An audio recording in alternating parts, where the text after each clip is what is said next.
আত্মীয়স্বজন আর পরিবার যখন আপনি সকলকে হ্যাপি করতে যাবেন তখন দেখবেন আপনার হ্যাপিনেসটাই কোথায় যেন হারিয়ে যাবে। কারণ একজন মানুষ চাইলেও এতগুলা মানুষকে কখনো হ্যাপি করতে পারবে না, এবং আদৌ কখনো কেউ পেরেছে কিনা তাও আমার জানা নাই। যদি ইতিহাস উল্টান তাহলে দেখবেন কখনো কেউ কাউকে খুশি করতে পারে নাই বা হ্যাপি করতে পারে নাই। এটা বৃথা চেষ্টা ছাড়া আর কিছুই না। আসসালামু আলাইকুম, কেমন আছেন সবাই? আলহামদুলিল্লাহ আমরা সবাই ভালো আছি।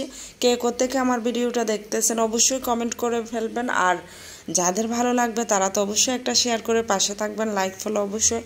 আর আজকে আমি কি রান্না করতেছি দেখেই তো বুঝে গেছেন। আমার পরান পাখিটার কি কি প্রিয় খাবার সবাই তো কম বেশি আমার ফ্যান ফলোয়াররা জানে, কারণ আমি প্রতিনিয়ত বলি রান্না করার সময় যে আমার পরান পাখিটার প্রিয় খাবারগুলাই কিন্তু আমি রান্না করে করে খাওয়ানোর চেষ্টা করি। যদিও আমি জানি না তার বাবা থাকলে তাকে কতটুকু টেক কেয়ার করতো আমার আদৌ জানা নাই, তবে আমি আমার সর্বোচ্চ দিয়ে সব সময় চেষ্টা করে আমার ছেলেকে ভালো রাখার জন্য। জীবনে বেঁচে থাকাটাই তো আমার ছেলের জন্য, ঠিক না?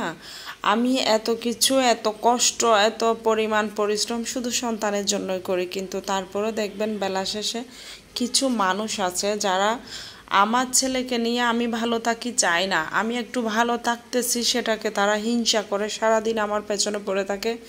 নিতে পারলে সারাদিন ভালো, আর নিতে না পারলে বদনাম।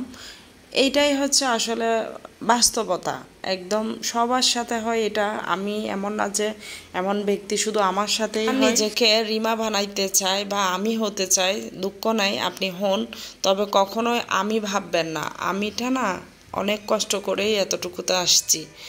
আমি এটা ভাবা যায়, করা যায় না, আমি হওয়া অনেক কঠিন।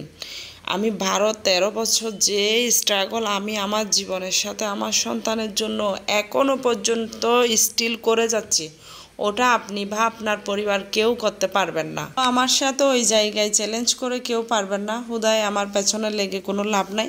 আমি সেই মেয়ে, যেই মেয়ে এত কষ্ট, এত দুঃখ, এত পরিশ্রম, এত স্ট্রাগলের পরও কিন্তু বেলা শেষে যারা আমার সাথে খারাপ ব্যবহার করছে, যারা আমার সাথে খারাপভাবে আচরণ করছে, একটা সময় আমার কিছু ছিল না সেজন্য তাদেরকেও না আমি আবার ভুলে যাই নাই, তাদেরকেও আমি আমার ভালো চোখেই দেখেছি, তাদেরকে আমি কখনো অসম্মান করি নাই, তাদেরকে কখনো আমি হিংসার চোখে দেখি নাই।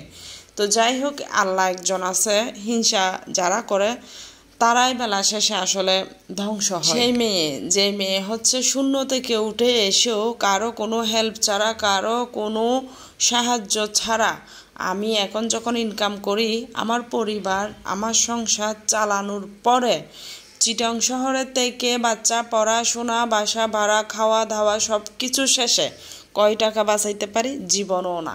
আমি আমার শখের, যে আমার একটা নিজের একটা শখ পূরণ না করে 1 টাকা করে, 1 পয়সা করে যে টাকা আমি রাখি, বেলা শেষে ওই টাকাটা দিয়ে আমি আমার মা বাবাকে একটু হলেও হেল্প করার চেষ্টা করি।